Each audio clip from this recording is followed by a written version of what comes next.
रूत का ग्रंथ अध्याय 1। मोआब में एलीमेलेक।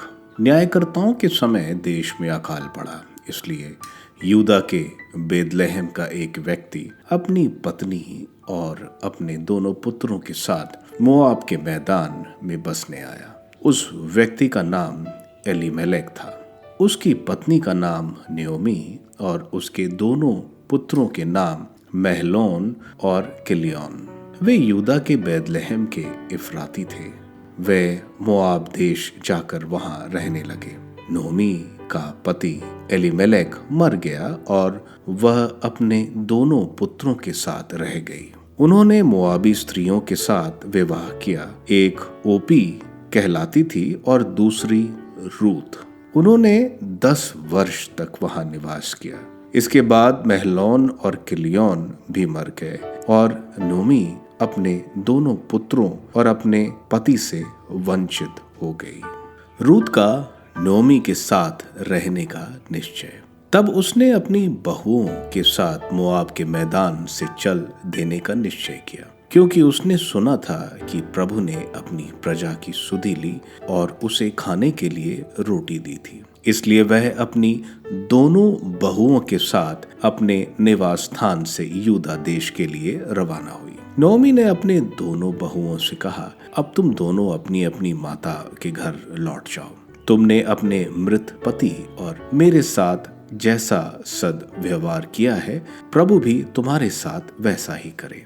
प्रभु ऐसा करे कि तुम दोनों को अपने अपने पति के घर शांति मिले।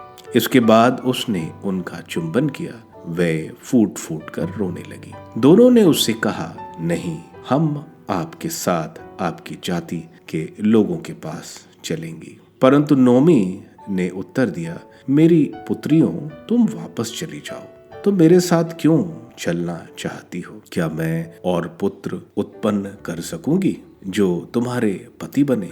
जाओ मेरी पुत्रियों, लौट जाओ, क्योंकि मैं इतनी बूढ़ी हो चुकी हूँ कि विवाह नहीं कर सकती। यदि मैं गर्भ धारण करने की आशा भी करूं और फिर चाहे आज रात को ही विवाह कर लूं और मेरे पुत्र भी पैदा हो जाएं, तब भी क्या तुम उनके बड़े होने तक बैठी रहोगी और विवाह नहीं करोगी? नहीं मेरी बेटियां, मैं तुम्हारे कारण बहुत दुखी हूँ। प्रभु के हाथ ने मुझे मारा है। दोनों बहुएं फिर फूट फूट कर रोने लगी। ओर्पा अपनी सास को गले लगाकर अपने लोगों के यहाँ लौट गई, किंतु रूत अपनी सास से लिपट गई। नोमी ने उससे कहा, देखो, तुम्हारी जेठानी अपने लोगों और अपने देवताओं के पास लौट गई है। तुम भी अपनी जेठानी की तरह लौट जाओ। किंतु रूत ने उत्तर दिया, इसके लिए अनुरोध न कीजिए कि मैं आपको छोड़ दूं और लौटकर आपसे दूर हो जाऊं।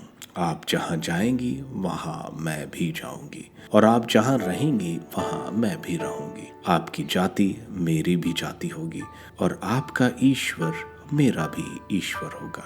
जहां आप मरेंगी वहां मैं भी मरूंगी और दफनाई जाऊंगी। यदि मृत्यु को छोड़कर कोई और बात मुझे आपसे अलग कर दे, तो ईश्वर मुझे कठोर से कठोर दंड दिलाए। जब नयोमी ने देखा कि उसका साथ चलने का दृढ़ निश्चय है, तो उसने इस विषय में उससे फिर कुछ नहीं कहा। बेदलेहम में नयोमी और रूत बेदलेहम पहुंचने तक दोनों साथ साथ आगे बढ़ती गईं। उनके बेदलेहम पहुंचने पर उनके कारण सारे नगर में हलचल मच गई।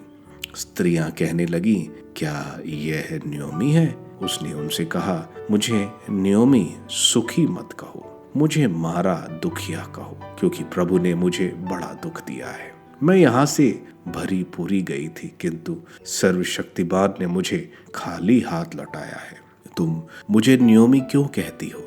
प्रभु ही मेरे विरुद्ध है। सर्वशक्तिमान ने मुझ पर विपत्ति ढाई है। इस प्रकार नयोमी अपनी मोआबी बहू रूत के साथ मोआब के मैदान में लौटी। वे जो कि कटनी के प्रारंभ में बेदलेहम पहुंची।